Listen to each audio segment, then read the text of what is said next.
Hi everyone, welcome to another Lead Squared webinar. Some of you may have seen the promos that we shot out on social media. Some of you may have come through other channels, but a very warm welcome nonetheless. I am Shivani Roy and I host the Lead Squared webinars and been doing that for a couple of years. Okay, so enough about me. We are discussing the insurance sector today. Lots to talk about. Primarily, is digital insurance an option anymore? Is it optional? Is it not optional? We will be breaking that down. So I have with me both our speakers, Mrigendra, who is from Paytm Insurance, and Rajat, who is from Lead Squared. So Rajat's not turning on his video camera now. There are some technical issues there, but he is with us nonetheless. So Mrigendra, Rajat, quickly, if you both could please share a few lines about yourself and also a few lines about respective companies you represent. Mrigendra, why don't you go first? Okay, thanks Shivani. Thanks for opening up the conversation. So my name is Mrigendra Tomar, and I've been working with insurance companies, all throughout my life. I would say now 18, 19 years out of the total 20 years of work experience that I have. And right now I'm leading the health insurance and life insurance business at Paytm Insurance. So that's briefly about me. Rajat, why don't you introduce yourself? Hi everyone. Thank you for joining in. This is Rajat here.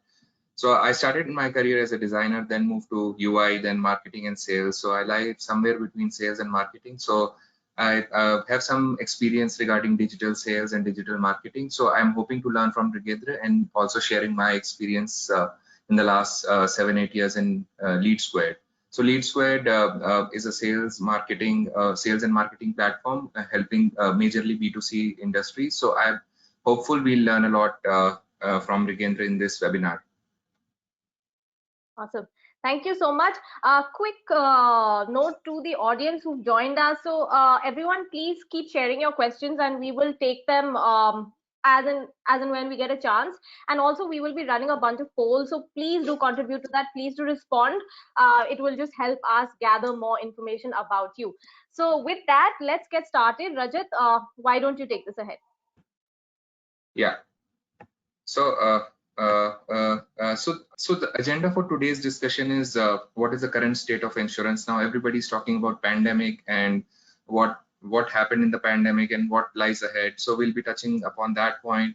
And what are the costs involved? Is the policy sale, the cost to acquire the customer, has it gone up or down? And what strategies Mrigendra has seen have worked? And what about digital transformation? Are people opening up, especially in insurance brokerage? Are they opening up to the new tech investments? And also what innovations which have worked in the last year, that is 2020.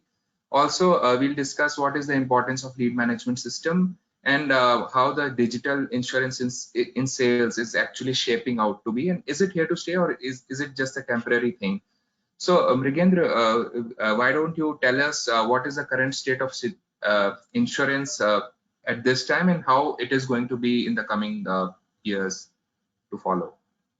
Yeah, sure. So, right now, of course, in the post-COVID scenario or in the COVID, what is happening is what has happened in the last 1 year is that a lot of physical models of distribution have moved into the digital models of distribution. At least the interaction with the customer is happening a lot in the digital way and not in the physical way. So there is a handshake that is not happening physically. That is happening either on the digital platform or over a telephone. And slowly and gradually, a lot of processes are moving into the digital thing. So that's the kind of current state. Whether it is going to stay, yes, very much. It is going to stay and increase also, in the time to come. Everybody has realized, and if anybody has not realized the importance of going digital, I think this is the time to wake up to the reality and start moving into digitization. So there is an absolute need for digitization at this point of time. So what particular products you have seen which have got the uplift, Mrigendra? So the products that have seen the uplift are all throughout. So if you're talking about insurance, especially the car insurance, if you see, there is hardly anybody who's kind of buying physically. Anybody who's got an access to internet has got availability is trying to buy online. In fact, I do not remember the exact figures, but this is the beginning of COVID era, where some of the web aggregators were writing about 100,000 policies a day or something like that, or in a month. I don't remember the exact figures, but those numbers are whopping, never ever heard of, right? So car insurance is something which is an easy product to understand and easy to buy. It's not just car, it is the motor insurance, I would say, two-wheeler and four-wheeler both. So this has seen a lot of uptick. Health insurance has also moved into the digital. A lot of that share has moved into digital. Life is something that has moved, of course. The numbers have increased very rapidly, but there is a lot of way to go for life insurance. The reason being for that is life insurance is slightly a difficult product to understand and sell, and because of the technicalities involved, it is taking a little more time than the other products which are simpler to understand, to pick it up. So, what do you think the insurance brokers can do to put more trust in online buying? Because insurance has been a traditional market. How are you? What do you suggest for the fellow brokers to put more trust online? So first of all, like I said in my initial part of the conversation, that if at this point of time, if you have not done digitization, if you have not thought about it, it is time to get into that thing immediately and not waste any more time. Digitization is not an option anymore. That's the title of this webinar also is. If you were postponing your budgets, if you are cutting corners into your IT budgets and investing somewhere else, I think this is the time to do the reverse. You may want to cut corners at some other places, but you have to invest in digital mediums or digitization. You have to provide not just to your customers, but to your distributors also. You have to provide digital assistance or digital servicing, because otherwise you are going to be left behind in the race. So if you want to if you can afford it or not, I'm sure there are ways and means that probably Rajat you can talk about, where they can get benefited from the lower cost of digitization. It is not just that everybody has to build their platform internally and spend a huge cost. I'm sure there are options available to do it in cheaper ways also. Sure. But before that, I'd just like to know, in retail business specifically, what percentage of the online buyers you think go through STP, and in what percentage the call center assistance is required? So right now, if you talk about STP, so it differs from product to product. If you talk about health insurance, 90%, so call center assistance is required, of course, in a lot of things, because customers are not used to it. Okay, so for example, in motor, I'm sure 30-40% revenue, 30-40% number of policies can be sold without any intervention with the customer. The problem is that how many times or how soon you want to get in touch with the customer. If you kind of delay it a little bit, the customer may be able to buy it himself, right? But there is, of course, an urgency that distributors also have, that they want to immediately call up the customer while he's doing the online journey. So STP is understood in two ways, Rajat, I would say. One is that customer is coming and buying online, so which is happening, like it will be 10% for term insurance, about 30% in motor insurance, and about 20% in health insurance. This is what is STP. There is another STP which is like customer is able to get his policy without any much of an intervention, which is a straight through process again. So in term insurance today, there are APIs available where you can integrate a API for, say for example, a bureau, and customer's income is fetched from the bureau, and that income document is waived. I'm talking about particular to term insurance. There is an API which an insurer can build up, can integrate and fetch KYC, which is CKYC or eKYC. So that KYC document is also waived, and you can click a picture during the journey of the customer, and then the policy can be issued without any physical document intervention or any additional document upload. Those kind of things are available. Some of the people have reached 40-50% of the volume getting issued without any intervention, even in term insurance kind of a product, which is very I would say, which is very difficult to understand for some of the customers. So things have or are moving into that direction, where with the help of certain APIs, the policies are getting issued, without any intervention of any individual. It is just happening through the system. And in term insurance, what we say is that your ITR is more, your ITR is a bigger document or a stronger document than your medical report. So if your income is good and you have some document to support it, the medicals can be waived, or the telemedicals are the only requirement, or maybe there are no medicals, because the general assumption of the insurers and reinsurers is that anybody who's earning a good income would be able to take care of his health better and will be able to survive for longer, and therefore it is a better life to insure. That's very interesting. Yeah, so a lot of people have joined in, Mrigendra. Shivani, let's run a poll to see what has been the most productive sales channel for the fellow insurer brokers in 2020. Sure, Rajat. Just give me a second. All right. So everyone, there's a poll on your screen. All you have to do is pick the option that's most relevant to you. So what was your most productive sales channel in 2020? Please do vote. Please do pick an option, and it's a multiple choice answer. So if there's several that helped you, please do mention those. Also, if there's something here that we haven't mentioned and benefited you, please do share that on chat. So was it telesales? Was it feet on street? Was it POS? Or portfolio management? I can tell you the vast majority are saying POS. So that's definitely one of the more productive channels.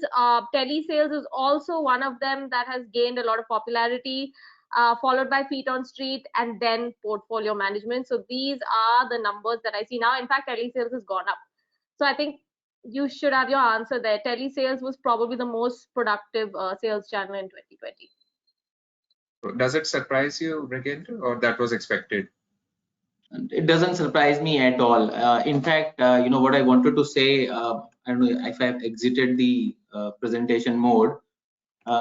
So what I wanted to say was that there is a movement from transition from on field to on phone, which is imminent.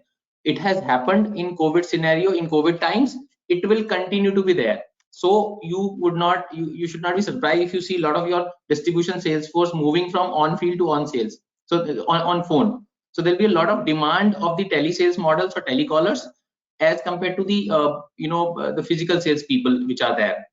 So this is not surprising at all. This is very much expected. And as I said, the interaction has moved from physical handshake to a handshake over the phone or over the e-meet. So Mrigendra, everybody is talking about STP. They're talking about the call center automation and the telephony systems with the dialers and everything, but nobody's talking about digitizing the POS network. What are your views on that? So I think the digitization in POS is also very, very important. The reason for that is, if you want, so for example, I remember the times and not so long back when people used to bring 8-page application form to office and they have to submit in office. There is a person sitting over the desk. It may still be happening in some of the places, right? And there is a person sitting in office who's scrutinizing it, physically looking at everything, and then it is getting processed. Today there is no need for it, right? I'm almost sure that all the insurance companies have built in that kind of a process where the forms can be logged in digitally. If somebody has not done it, they will have to do it for sure.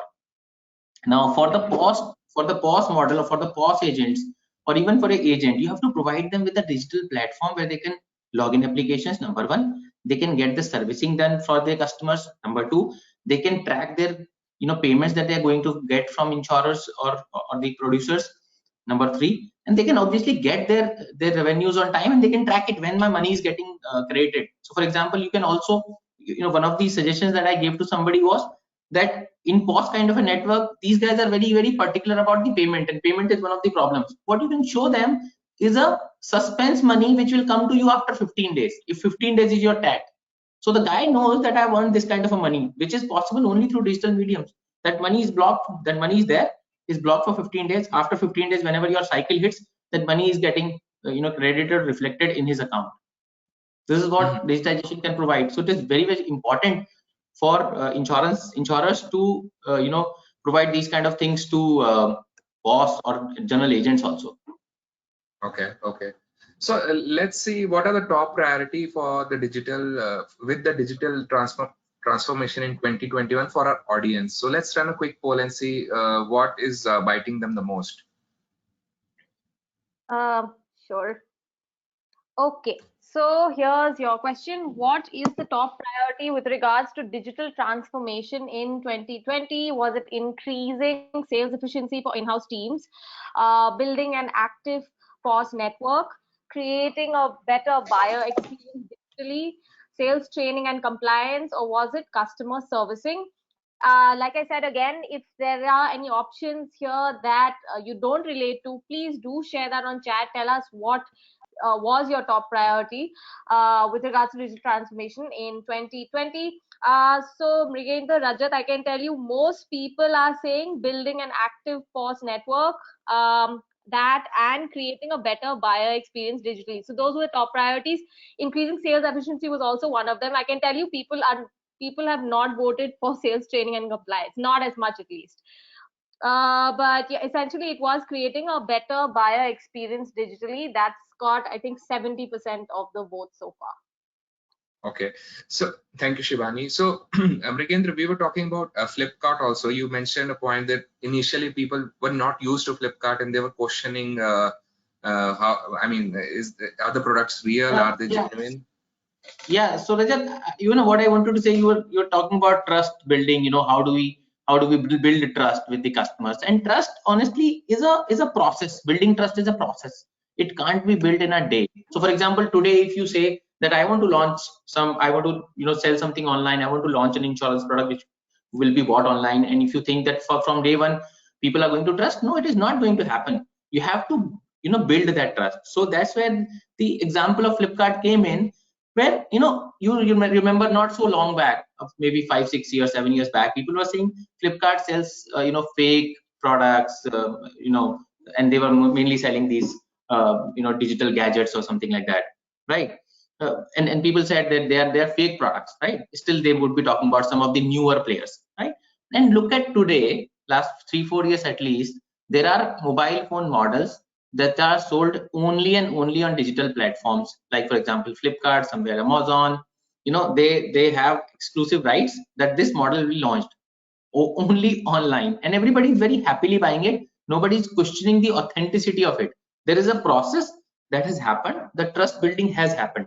And therefore in insurance also, the moment you are able to provide those simpler products, and it is they're widely available and they're widely known also, then people will be able to pick and choose and trust. It is not a one-day job. It is a process that will happen, and everybody put together has to make an effort in that direction. Okay. Yeah, thanks for that. That was very enlightening.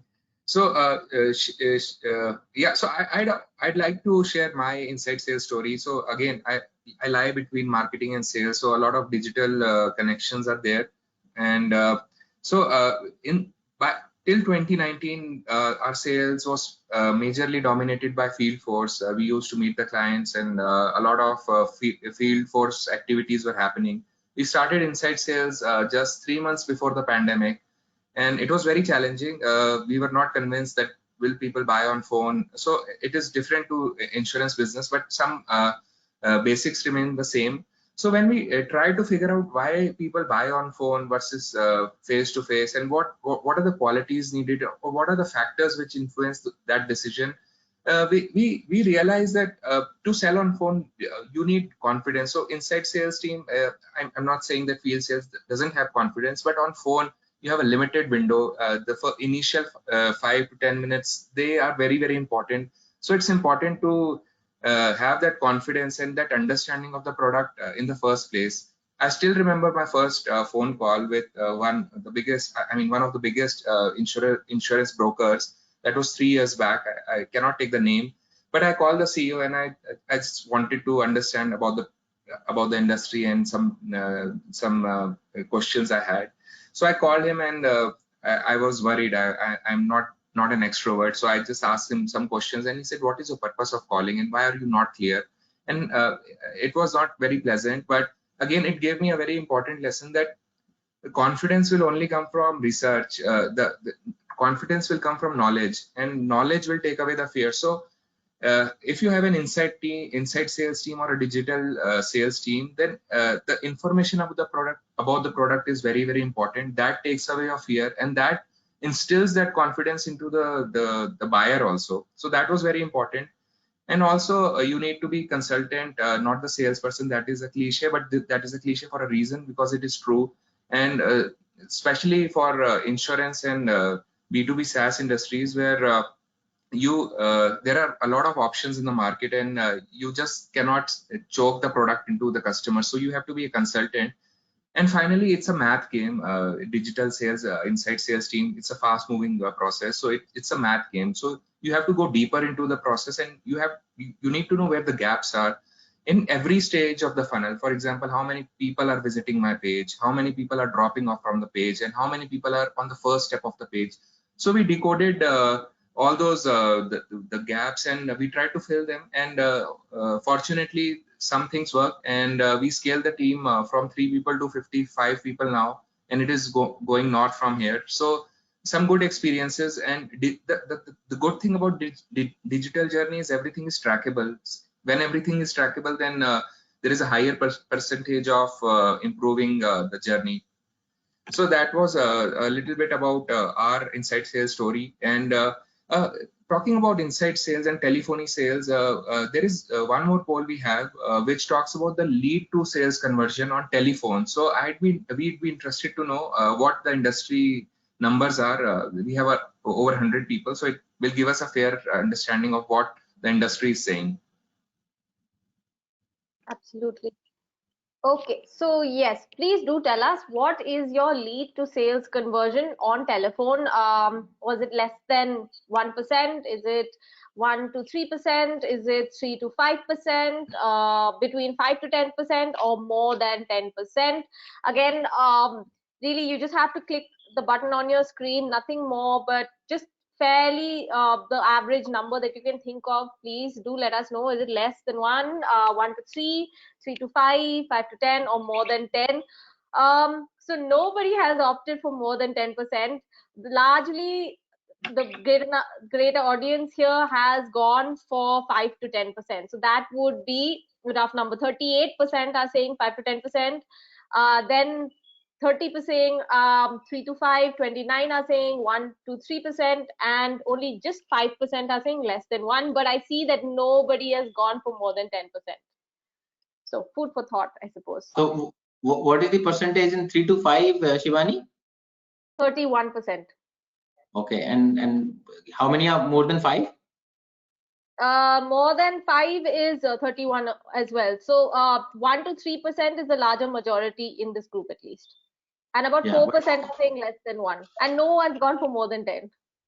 Obviously, you know, I understand, and I'm again not surprised, you know, on these numbers, because seems to be an equal distribution between 1 to 3, 3 to 5, or and more than 5, and largely, of course, the conversions are in that range, 3 to 5, I would say, which is the median of these 3 ranges. And you know, there are 2 things that I want to talk about here. One is that if you are tracking in sales or distribution, what matters is that you have to track your funnel well. And if you have to track your funnel well, I think digital mediums is the only solution you have. And lead management system is something that we have not been using from today. We have been using for the last 20 years. Only thing is that they have evolved. The lead management systems have evolved, and they provide, you know, many things today which were not available maybe 20 years back, 10 years back. I've been part of you know, some of the lead management systems when they were being built. How do we allocate leads, how do we track funnels and all of it. And at that time, that used to be the revolution.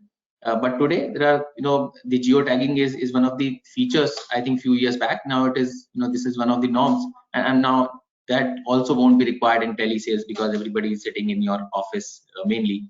And I think with the good digital platforms or good LMS, you will also be able to track your callers working from your home, working from their home also. So that kind of an employment opportunity or model opportunity will also evolve with time, where your people are sitting in their home. Means, for example, there are housewives, there are people, otherwise also who want to work from the comfort of their home. Work from home is a norm now, and you will be, if you have a very good system in place, you will be able to track their activity, and performance of course is tracked anyway, so you will be able to track the activity. Now I see that the people are sitting, and a good team leader is sitting, and what are you doing? I'm tracking who's calling and who's been, who's been idle for how much time, what is the funnel and all of it. So people just track the system. They don't have to raise their voices even on the phone, on the floor, because there is a system that is helping them do their job beautifully. And these people, these leaders are one of some of the best who are able to track through the system. Another thing is, the second aspect that I wanted to talk about was the quality of conversation and the tracking of it has become much better in a telesales environment, because when your executive was going to meet the customer physically, you were not able to track it, what promises he is making. There is something called mis-selling that we've always heard of. None of the manufacturer or distribution heads would be interested in doing that kind of a thing. So you were not able to track. On telesales, there are strict norms that regulator also says that you have to record, you have to save the recording for 10 years, and that is possible with the help of systems. So first of all, you are tracking, the quality of conversation becomes much better, and then you have the record also. At any point of time, if a complaint comes, you have a proof to support it up. So these are some of the things that digital revolution has bring in, and everybody has to use it. Okay. Can we take some questions now, or do we want to continue? Yeah, we can take questions. Okay, keeping up we want to kind of talk about this thing, then we can talk about this, and then we can take questions. The question was the previous slide, actually, about telesales. So Sunil was asking, Mrigendra, this was for you. What are your conversions like? I will avoid the questions which are targeted towards the organization or towards specific models or names. I would not do that, honestly. So what are the industry norms, if we can understand? Like I said, they are about 3 to 5%, and they vary with the kind of systems you have. They vary with the kind of source of the leads that you have. So somebody might have 5%, somebody might have 3%, somebody not using a good system might have lesser than 3% also. Okay. So talking about lead management, Allstate Insurance is our client in US. So I was speaking to them, and I heard a very nice idea called the Shark Tank. It sounds very good, and actually it is very good. So what they do is, if the lead is not contacted, this is specifically for telesales, if the lead is not contacted in 72 hours, they put that lead into a list, and in that list, any agent can pick up that list and work on that. So that means the leads are optimized and re-optimized. So that is one advantage. I mean, there are many ways you can use a lead management system, but I would like to quote 2 or 3 examples, like this Allstate Insurance, and ACO also happen to use our software. So their lead distribution criteria is very solid. The call is routed in 30 seconds, and that call is routed to, that call is routed and auto dialed and given to an agent who is free. So what do you think, Mrigendra, what is the best way to distribute and route the leads, and how does it connect to the telephony? So I would say the best way to distribute the lead is you build the logics in the system and let the system do its job.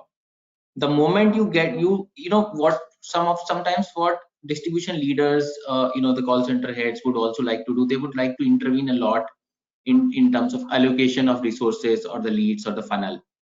I would say that people should spend more time in building the processes and the logics, and you would have seen a lot of it. If you were not involved, I'm sure your team has interacted with our team, and we've built a lot of logics, and some of them were really very elaborate, and they required a lot of development.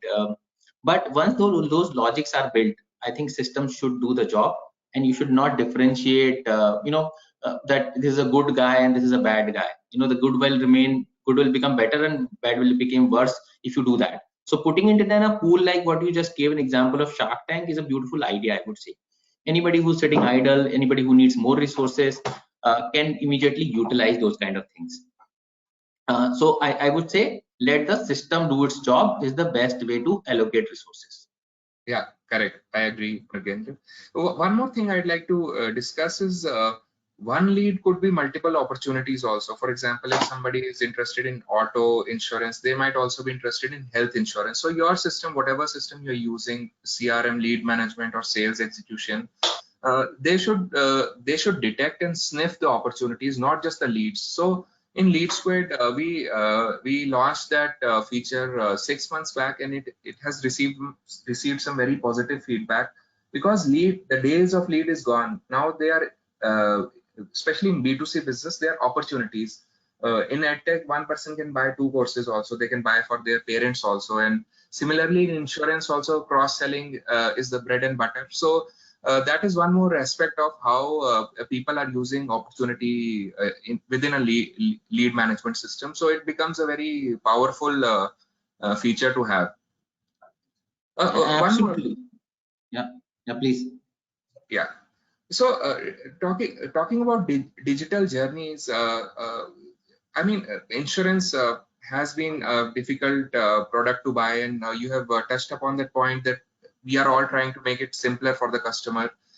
Can you share some examples, or what is the role of API in simplifying the process?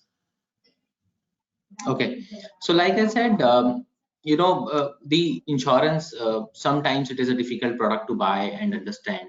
And like I said, in the initial part of my conversation, where you can actually issue a policy without any documents, with customer coming online, you verifying some details from one of the portals, some details from another portal or some another API. So these are all API integrations that one has to do. So there are multiple APIs that are running. So for example, there is a distribution platform. The distribution platform takes the PIN number from the customer, gets the data of bureau or income from a bureau of the customer, verifies it, offers it a cover by putting some filters, by fetching some codes from the insurers.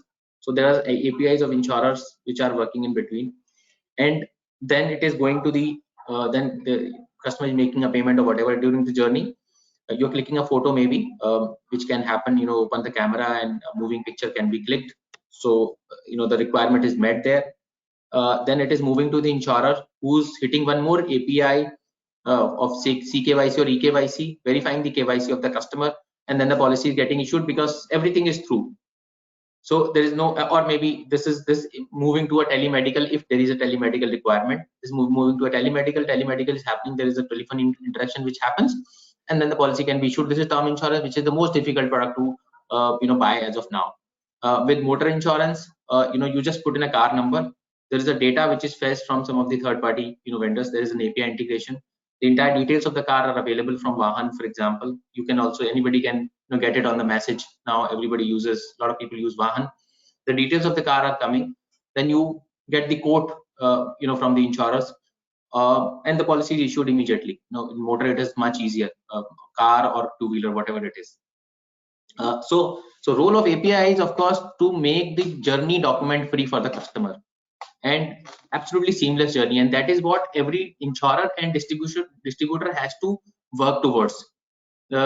If you want too much of intervention, or people calling for sir, please give me your date of birth certificate, why don't you send me a picture of yours, why don't you fill a e-NACH form, sign it and upload it.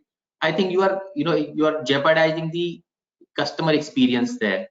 And I would say there is a time that a revolution has to come into insurance, where insurance would be bought like a shirt you want to buy from Myntra, with a click of a few buttons. I think that is the level of complexity or easiness that we have to move towards eventually. That is the, I would say, arriving point for insurance. And APIs, of course, will play an important role. And there are APIs available, Rajat, from which you can pick up the fetch the status of the policies, and I'm sure you can throw some light here, what kind of innovations you guys have done there, or you guys are wanting to do. Yeah, so we cater to most of the requirements or the necessities which were discussed here. We have a eKYC module which helps to verify in both the channels, and also we have a portal where the POS agent or the straight to process STP can be stitched through. So all those functionalities are there. I'd cover more in the last slide if we have time, but before that, I'd like to understand how what is IRDA help? How IRDA is helping to create this connected network through APIs? What steps they are taking?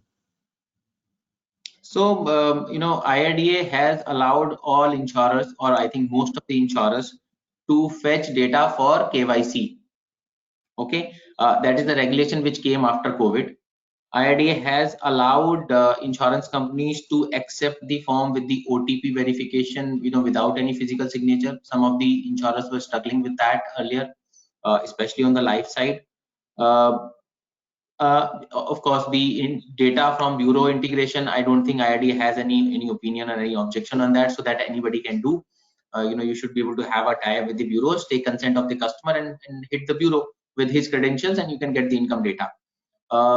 Whether insurance companies will be able to seamlessly integrate with the data security or not, I'm sure wherever the regulations are allowing, they will be able to do it.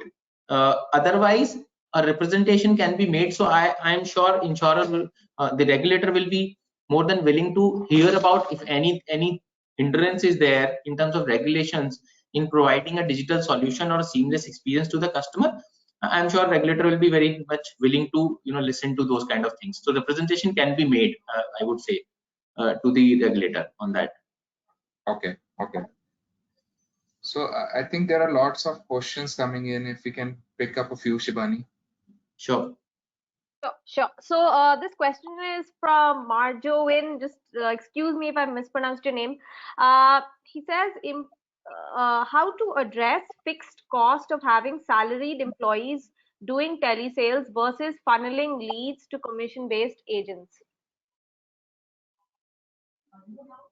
So okay, so basically he is asking about the trade-off between having a fixed cost employee who's telecalling the customers versus an agent who's a freelancer and to whom he is providing only a commission kind of a thing, right?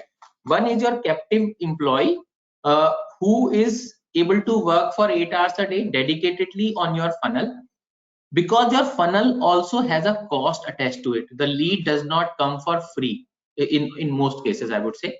So the lead does not come for free. Some people go to Google and generate leads from there. It costs a lot of money. Cost per lead is very high, and therefore conversion is very important for you.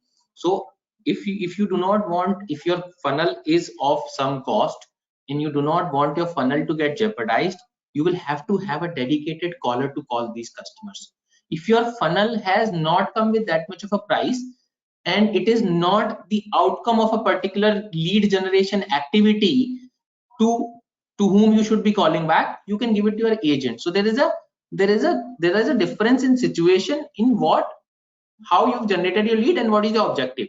I'm sure if you do not want your funnel, if you're a regular business that you want to do, I'm sure you have to either employ a telecaller or create such digital platform where the customer is coming and buying it himself without any human intervention. Okay. Yes, Marjowin, if you have any further questions, please to ask. Plus, I will extend a little more there, because he was talking about cost. I'm sure the cost is an investment that you do today, and you can maybe leverage or recover some money from there later on also. For example, I'm just calculating on health insurance. You are earning certain commission in the first year, right? And there is a 90% possibility that customer would want to renew the policy next year. You will have to deploy 1/6 resources next year for renewal while you getting the same kind of commissions. So as a distributor, first year may have been your cost, the second year may be your net profit. Similar thing may go for car insurance. People might want to migrate on car insurance very rapidly. In health insurance, there is a very high 90% chances that customer would want to stay to a particular company, and that company will not change the agent code or distributor code. Yeah, Shivani. Okay. The next question is on the budgets. So Sunil is asking, what percentage of budgets, the percentage rather, should be allotted for digitization? And when it comes to digitization, maybe Rajat, you can take this up. Any solutions that you can mention? Yeah. Yeah, so budgeting, I guess the industry standard is 1 to 2% of the revenues that is spent on digital transformation. But one thing is, we spoke about the leads and the conversion. So there is always a tussle between marketing and sales team. The marketing team will always feel we are generating a lot of leads, and the sales is not closing that. And the opposite sentiment is from the sales side that the leads are not good. So we are all humans. The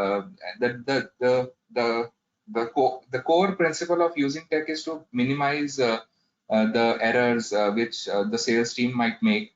So with Lead Squad, our philosophy has been we try to minimize those errors, because it is not humanly possible that the lead will not be missed. It is not possible that the salesperson will not make a mistake. And the idea is not to micromanage. The idea is to help them with intelligent information that where the process can be optimized. And the traditional CRM, I guess, was not built to handle sales velocity, which is the case with retail insurance. It was not made to handle that. So we are striving to fill that gap in the market to serve call center, FOS, agency, and banca digital teams to do more from less and to optimize each and every inquiry which has come. So that's where the tools with I'll tell you about another experiment. So chatbots has been the topic of debate for a long time. I'll give you a real data. Chatbot, we do not create chatbots, but since we have implemented that, we have seen 12% increase in digital sales. That is a lot if you compare that, and the cost is very marginal. So everything. So one important point is, it's not about the tool. It is about the tool, how easy it is, how intuitive it is, but it is also about the processes. As Rigendra also said, the more mind you put into that tool, the more processes you make, the more deeper you go, the better result you will come. The tool is only helping you achieve your idea. So it all depends on how you use it and the flexibility that tool provides. Yeah, absolutely, Rajat. And like the budgets, you talked about certain figures. I would say whatever maximum you can invest in digital, that'll be great.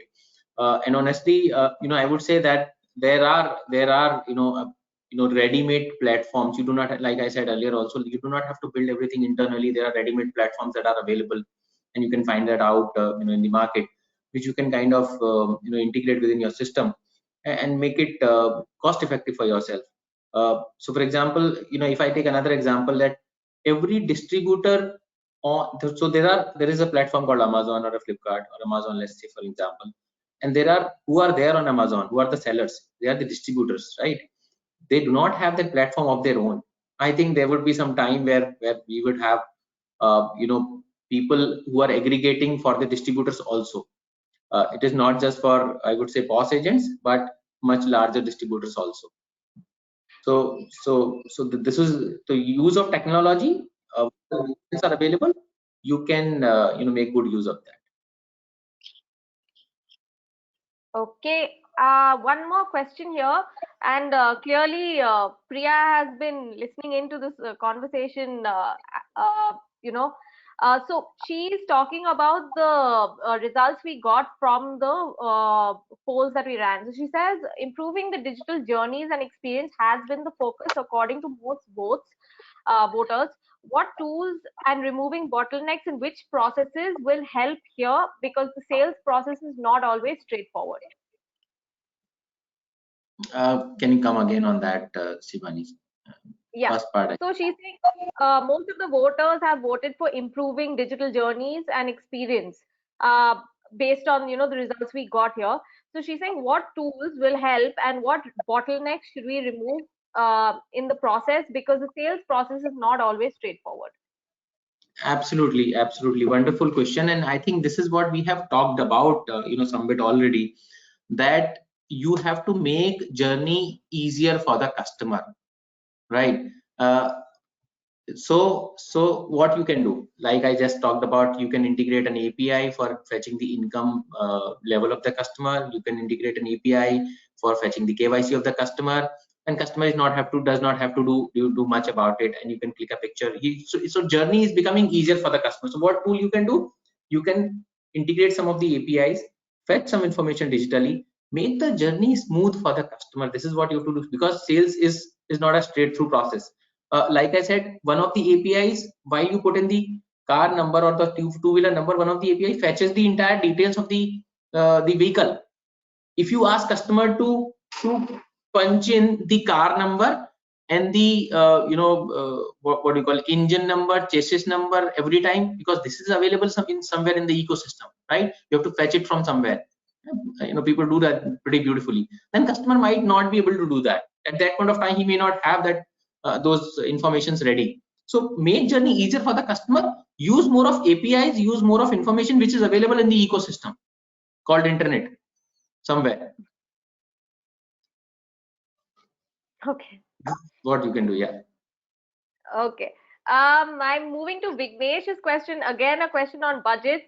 So he says, what is a good budget for online ads for health insurance, and what could be the conversion percentages? So again, depends on source, but I believe some of the queries that you can generate online, maybe for example, if you want to use Google Ads, should be able to fetch you 5% upwards kind of conversion ratios in the first year. And like I said, next year you have to devote 1/6 energy and resources in getting the same kind of business, and which is neat profit for you and wow for the customer. Okay, Vignesh, I hope you've got your answer. If you have any follow-up questions, please do ask. I am moving to the next question from Prateek, who says, what is your experience with robo-advisors? Are you talking about chatbots here? I think Rajat can come in. Yeah, I think it's about chatbots. Yeah. So I've already, so in Lead Squared, we have seen a 12% increase in online sales. I'd like to hear from Rigendra what his experience has been. So they are a great way to reduce your cost. Every time you do not have, so if you have an inbound kind of stuff, if you are, so for example, if you are making a DIY kind of a journey, where you do not want to incur the cost of your regular telecallers also, maybe what you can do, so customers might have queries, and at that point of time you can integrate some bot there, and the bot can answer some of the queries automatically, and then there would be some assistance where you can have limited number of people who are answering if the bot is not able to understand. And there are a lot of information, there are a lot of questions which are very, very generic and customers do not understand. So for example, I might find that sum assured is a very normal kind of a word. Customer might see what is sum assured, it's insurance amount. So these are, so for the customer they may be jargons, right? Underwriting, underwriting. So what, so this might be a jargon for the customer. So they do not want to understand that. So bot can learn, of course, from the questions, and then it can be made better. And like Rajat said, conversions can be far better. And especially if you have a journey where you do not want a intervention of a telecaller also, you can integrate bot. So that has been a great experience. Anybody, I would say, in the last 3-4 years, there are a lot of bot integration that you've done. Everybody has launched bots, and there are fancy names that we have seen floating. So I'm sure this is a time for bots. Someone must invest, if one can, one must invest in bot. I'd like to ask one more question. We sell a SaaS platform. You're selling insurance. Most of the audience also. So one thing in common is that the market is deeply under penetrated. There is a lot of potential. Insurance is not penetrated. So is the CRM, for that matter.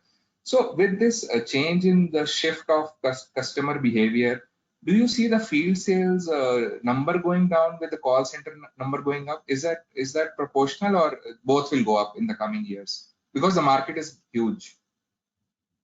See, market is huge. I would say the field sales numbers would go up in the form of maybe off-role advisors, boss advisors, or otherwise advisors. And there will be a transition from, like I said, on field to on phone. While you may have the equal number of people on feet on the street also, because there is a huge market and there is a huge opportunity. Like I just said in one of the conversations, that 70% of taxpayer population is not insured. So that's a huge opportunity. The car insurance is also dropped in the COVID scenario. People thought that I'm not driving my car, and therefore the break-in is a policy where you say that the policy has expired and you've not bought another policy. So there are questions: there's an inspection done in case of a car? So break-in policies percentage has increased suddenly because now people are taking out the car and they realize that there is a 3 months gap in the insurance. So there is a huge opportunity. I say why car insurance is still being sold, because it is mandatory by law. People of the third party is mandatory, so people might as well go for comprehensive, because comprehensive does not cost much. So there is a huge opportunity, but I would say this opportunity, yes, on field to on phone migration is imminent, which is happening already, and I think there will be a lot of demand for telecallers in the market, not only in insurance, I would say in other industries as well. Whether field sales numbers will decrease or not, I would keep that comment reserved, because it might just remain so. I do not see much of a growth there in terms of, at least for insurance specifically. Got it. Thank you, Brighender. Okay, quickly taking a few more questions because we're nearing 4 o'clock. So Marjoin has another question, and he says, thank you, that was useful, the previous answer that you gave him.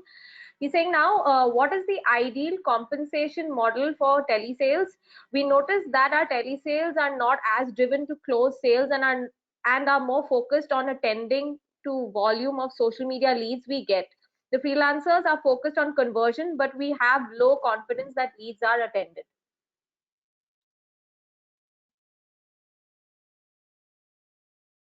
I could not really get the problem that he's facing with the telesales. What I'm facing is that he's not able to, what I'm realizing is that he's not able to track the performance or the input activity of the telecallers, which can be made easier with the help of systems.